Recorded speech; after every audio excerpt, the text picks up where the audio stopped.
غزہ مختصر سا علاقہ ہے کہ جہاں پر حماس کے پاس ہے حکومت، اور ویسٹ بینک بڑا علاقہ ہے کہ جہاں پر یاسر عرفات کے طرفداروں کی پاور ہے۔ وہاں پر یعنی ویسٹ بینک میں بغض اہل بیت یا تو نہیں ہے یا انتہائی کم ہے۔ غزہ میں بغض اہل بیت والے ہیں، کیوں کہ وہاں پر سلفیت اور وہابیت ہے۔ تو پہلے ہم توجہ دلائیں کہ ہمارے یہاں بھی غزہ کا زیادہ ذکر کیا جاتا ہے اور کرنا چاہیے، لہٰذا ہم لفظ زیادہ کو استعمال کیا ہے۔ ہم نے یہ نہیں کہا کہ ہمارے یہاں غزہ کا ذکر کیا جاتا ہے تو غلط ہے نا، زیادہ کیا جاتا ہے، ہونا چاہیے۔ کشمیر کا بھی ذکر ہو، غزہ کا بھی ہو، لیکن پاکستان اور افغانستان کے اہل بیت کے چاہنے والوں کو نہیں بھلانا چاہیے۔ اور یہ بھی یاد رکھیں کہ غزہ ہو یا کشمیر ہو اور پاکستان ہو افغانستان ہو، یہ دو الگ الگ کیسز ہیں۔ میڈیا والے بھی بدماشی کر رہے ہیں اور ہمارے تو کر ہی رہے ہیں، افسوس کے ساتھ کہ ہم نے پہلے بھی توجہ دلائی تھی کہ عراق میں اسپائگر کے مقام پر جولائی 2014 میں دنیا میں سب سے بڑا قتل عام ہوا، طالب علموں کا 1700 اسٹوڈنٹ قتل کیے گئے، 1700۔ یہ ذمہ داری ہے آپ سب کی کہ ان چیزوں کو مشہور کریں۔ لیکن دنیا میں کس کا ذکر ہوتا ہے؟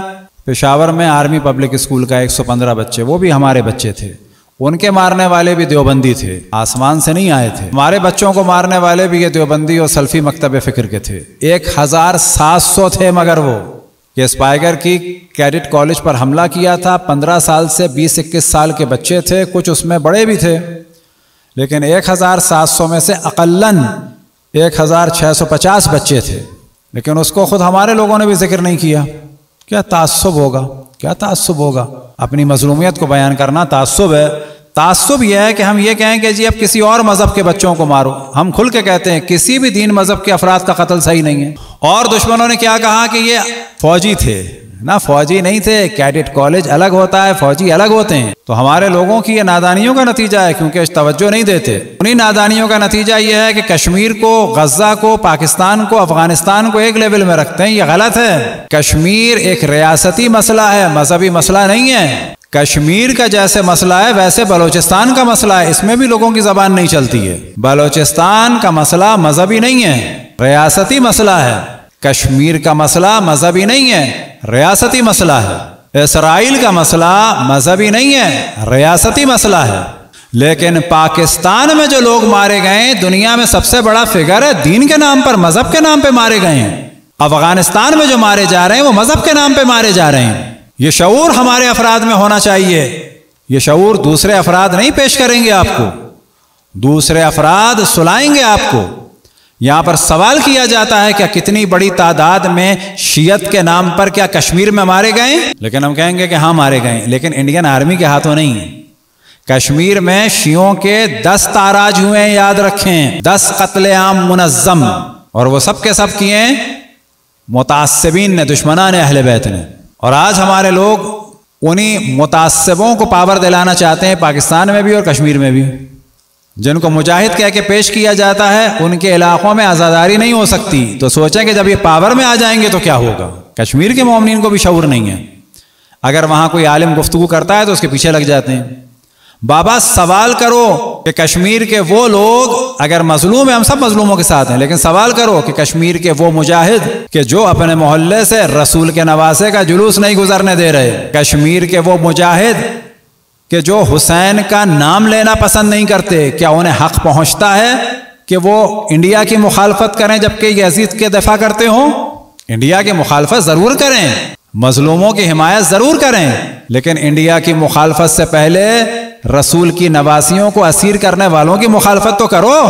کشمیر کے مظلوموں کی حمایت سے پہلے رسول کے نواسے اور نواسیوں کی حمایت تو کرو۔ کیا تم اپنی مسجدوں میں رسول کے نواسے کا پرچم نصب کرنے دو گے کسی کو؟ بے شک یا نہ لکھو، یا سے پرابلم ہے، حسین تو لکھو۔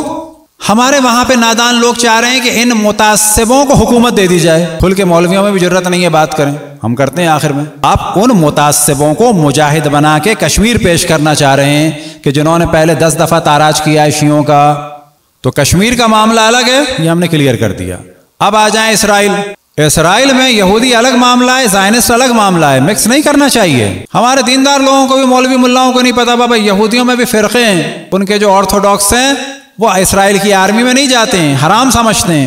ان کے جو بعض مذہبی ہیں وہ اسرائیل کے اسپتالوں میں بچہ پیدا کرنا حرام سمجھتے ہیں۔ ان کے جو بعض مذہبی آرتھوڈاکس ہیں وہ واضح کہتے ہیں کہ ہمارا کوئی ملک نہیں ہے، وہ واضح کہتے ہیں فوج میں جانا حرام ہے۔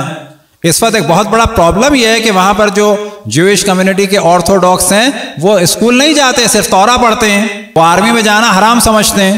زائنسٹ الگ موضوع ہے، یہودی الگ موضوع ہے، یہ چیز سمجھنی چاہیے۔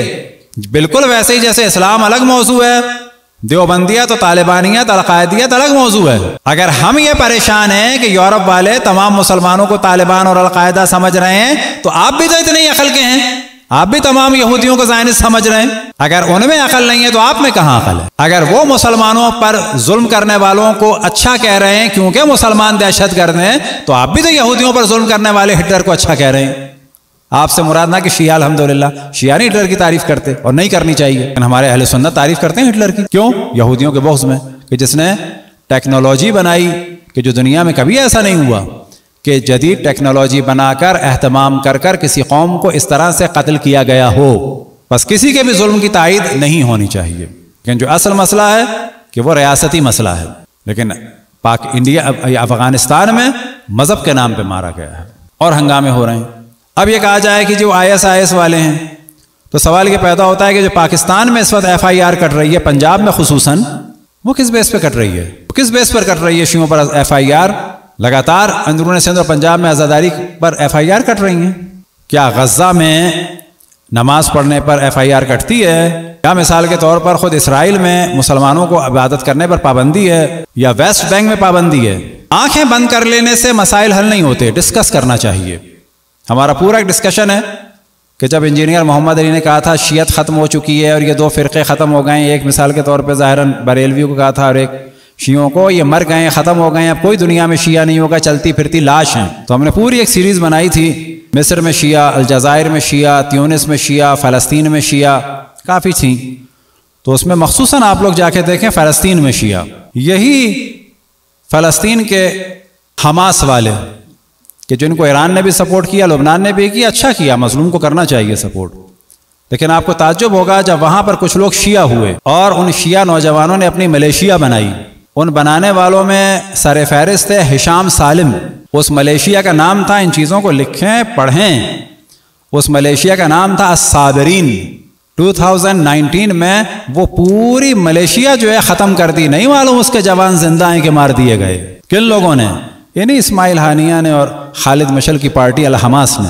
یہاں ان کو ختم کیا گیا، لیکن ان کا ذکر پھر بھی کیا تو کس نے کیا؟ یاسر عرفات والوں میں، کیونکہ وہ ذرا لبرل ہیں۔ یعنی ہم لوگوں کا حافظہ اتنا خراب ہے کہ 2019 میں ہماری پوری ملیشیا غائب ہو گئی اور ہم ذکر کرنے کو تیار نہیں ہیں، اور ہم نے اس کا ذکر کیا تو کہا جائے یہ ایجنٹ ہے۔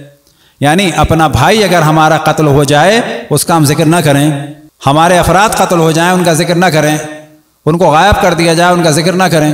تو جو قوم بیدار نہیں ہوتی، جو قوم اپنے فضائل کو نہیں جانتی، جو قوم اپنے مصائب کو نہیں جانتی، جو قوم اپنے دوستوں کو نہیں جانتی، جو قوم اپنے دشمنوں کو نہیں جانتی، جو قوم اپنے ماضی کو نہیں جانتی، جو قوم اپنے حال کو نہیں جانتی، وہ قوم ہمیشہ ذلیل و رسوا ہوتی ہے۔ تو سب سے زیادہ ڈسکس کرنے کی ضرورت ہے اس وقت کہ پاکستان میں اور افغانستان میں لگاتار شیعوں کو نشانہ بنایا جا رہا ہے، قتل کیا جا رہا ہے، اور یہ جو مختلف مذاہب والے ہیں ان کی ٹیمز بنی ہوئی ہیں۔ دھوکہ نہیں کھانا چاہیے کسی آدمی سے کہ وہ آ کے ہمارے ساتھ بیٹھے اور کسی کانفرنس میں آ جائے، ٹیم اے، team B, team C, team D, یہ سب ایک ہیں اور مارتے ہیں، یہ پری پلان کام کرتے ہیں، ان کے چہرے الگ الگ ہیں۔ یہ پنجاب کی یونیورسٹیوں میں یا پاکستان کی یونیورسٹیوں میں الیکشن کے وقت بن جاتے ہیں جمعیت، لیکن یوم امام حسین کے دن بن جاتے ہیں یہ سپاہ صحابہ۔ نئی چیزوں کو فراموش کرنا چاہیے، نئی دھوکوں میں آنا چاہیے، لیکن ہاں ہمیں کسی پر ظلم نہیں کرنا چاہیے، لیکن ظلم کرنے والوں کو اور ان کی سازشوں کو ضرور پہچاننا چاہیے، اور پھر ہمیں بتانا چاہیے کہ تم کتنے ہی ظلم کر لو لیکن ہم صراط مستقیم سے ہٹ کر تم پر ظلم نہیں کریں گے، کیونکہ تم ماننے والے ہو معاویہ کے اور ہم ماننے والے ہیں علی ابن ابی طالب کے۔ یہ جو کچھ ہو رہا ہے ہم توجہ دلا چکے ہیں، ان سب کے آئیڈیل وہی لوگ ہیں جنہوں نے بچوں کو بھی ذبح کیا، جو سبب بنے واقعہ کربلا کا، کہ تفصیل سے ہم توجہ دلا چکے ہیں اور بار بار دلاتے ہیں بتانے کے لیے کہ یاد رکھیں کہ جس مذہب یا دین کے لوگ بھی دہشت گردوں کو آئیڈیل بنائیں گے، ان کے فضائل پڑھیں گے، ان کے عمل کو عمل اسلامی قرار دیں گے، ان کے عمل کو حجت قرار دیں گے، ان کے عمل کے ذریعے سے حرام و حلال نکالیں گے، اور جبکہ وہ جانتے ہوں کہ وہاں پر بعض مردوں نے بھی اور عورتوں نے بھی قتل عام کے بازار گرم کیے، دہشت گردی کے بازار گرم کیے، ان کو وہ آئیڈیلائز کرتے ہیں، تو ان میں یہ دہشت گردی نظر آنا ایک فطری سی بات ہے۔ اور اگر آپ کو دہشت گردی ختم کرنی ہوگی تو پہلے ان دہشت گردوں کی حیثیت کو اور اہمیت کو چیلنج کرنا ہوگا اور بتانا ہوگا کہ یہ اشرف الانبیاء کے خلاف تھے۔ جب ان کا مقام گرے گا تو خود بخود یہ دہشت گردی کا سلسلہ منقطع ہو جائے گا۔